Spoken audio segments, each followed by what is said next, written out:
Bismillahirrahmanirrahim. Alhamdulillah wassalatu wassalamu ala Rasulillah wa ala alihi wa sahbihi wa mawala wala haula wala quwata illa billah.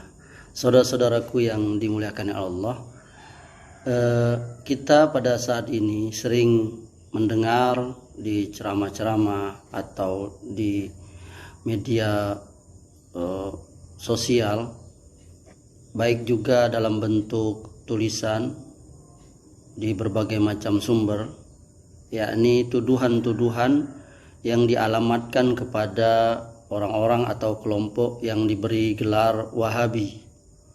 Salah satu dari tuduhan tersebut adalah Wahabi itu adalah pemecah belah, ya. Kemudian Wahabi itu merobek persatuan.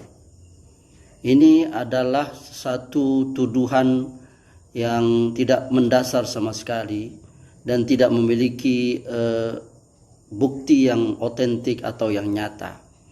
Karena kalau kita kembali melihat sejarah yang namanya Wahabi, pasti kita akan mengakui bahwa Wahabi itu adalah pemersatu umat ini. Adapun di dalam masalah furu'iyah atau cabang agama ini, ada perbedaan satu sama lain, barangkali itu tidak bisa kita pungkiri. Karena hampir di semua lini kita akan selalu di dalam cabang agama ini atau furu'iyah akan terjadi khilaf. Bahkan itu terjadi sejak zaman sahabat Nabi SAW, tabi'in, tabi'ut tabi'in. Yakni sekali lagi dalam hal furu'iyah, yakni cabang dan bukan usul. Kalau usul tentu kita punya kaidah tersendiri. Kalau sudah berbeda masalah usul, masalah pokok agama. Dan sekali lagi bahwa Wahabi itu perbedaannya dengan kelompok-kelompok lain itu hanya dalam persoalan cabang daripada agama ini. Dan itu hal yang biasa. Bahkan di dalam satu kelompok atau firqah, ya, itu juga kadang-kala terjadi perbedaan pendapat antara orang yang satu dengan orang yang lain dalam memahami sesuatu. Padahal itu satu kelompok, apalagi ini berbeda kelompok. Saya hanya ingin memberikan satu pandangan kepada kita semua, terutama kepada orang-orang yang menganggap Wahabi itu sebagai kelompok yang memecah belah atau merobek persatuan tadi. Kalau kita lihat bukti-bukti dan pengakuan dari orang-orang di luar Wahabi, maka kita akan menemukan bahwa Wahabi itu adalah pemersatu. Satu di antaranya, yakni pengakuan dari ulama-ulama, semisal ulama dari Muhammadiyah, ya. Saya punya buku yang berjudul Muhammadiyah dan Wahabisme, mengurai titik temu dan titik seteru, yang diterbitkan oleh Suara Muhammadiyah. Yang buku yang saya miliki ini ini cetakan kedua, edisi revisi bulan Oktober 2013. Ini bukunya. Ya. Di buku ini dikatakan di halaman 35, salat fardu berjamaah di Masjidil Haram.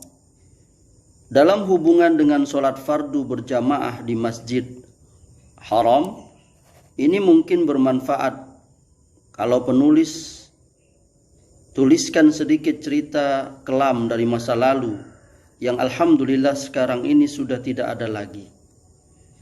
Banyak buku, kisah dan laporan perjalanan yang menyatakan bahwa kaum muslimin menunaikan sholat fardu berjamaah di Masjidil Haram tidaklah dalam satu jamaah, tetapi terpecah menjadi 5 kelompok jamaah berdasarkan mazhab mihrab.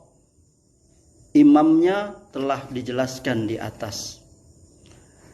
Setelah masuk waktu sholat, azan dikumandangkan oleh beberapa orang muazin secara bersamaan.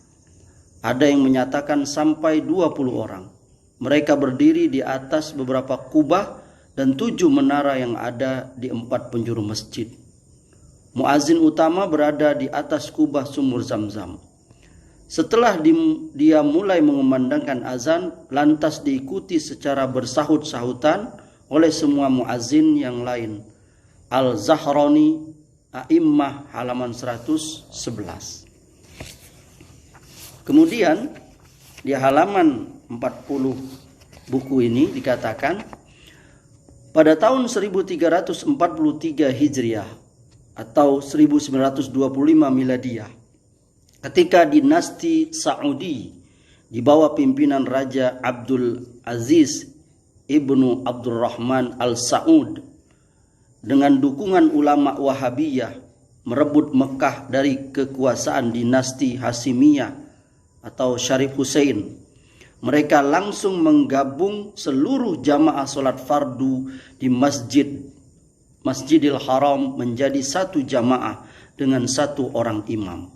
Begitu juga mereka menggabung jamaah solat Jumat, solat tarawih, dan solat hari raya menjadi satu jamaah saja.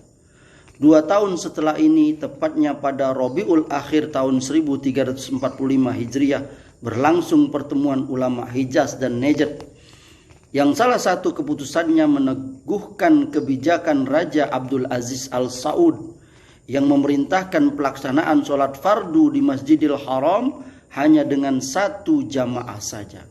Untuk itu, mereka meminta raja agar memilih 3 orang imam untuk mewakili 4 mazhab Sunni, sehingga semuanya berjumlah 12 orang. Mereka inilah yang secara bergantian menjadi imam solat fardu 5 kali sehari, imam dan khotib solat Jumat, serta imam solat tarawih. Al-Zahrani, Ibid, halaman 84 dan 98. Kemudian di halaman 56 dan 57 buku ini dikatakan, hendaknya semua umat Islam berdoa agar keterbukaan dan kebebasan mencari tempat duduk untuk beriktikaf di Masjidil Haram tetap berlanjut sebagai tanda adanya kebebasan dalam beribadat dan hidup bertoleransi. Hendaknya semua kita berdoa agar masa kelam ketika para pengikut mazhab harus mencari kapling yang khusus untuk mazhabnya sendiri dan merasa bersalah atau bahkan merasa tersesat ketika masuk ke kapling jamaah dari mazhab yang berbeda, tidak akan terulang lagi di Masjidil Haram yang kita muliakan. Semoga semua kaum muslim mau dan bahkan selalu berdoa agar rasa ukhuwah dan persatuan di antara umat Islam semakin dieratkan.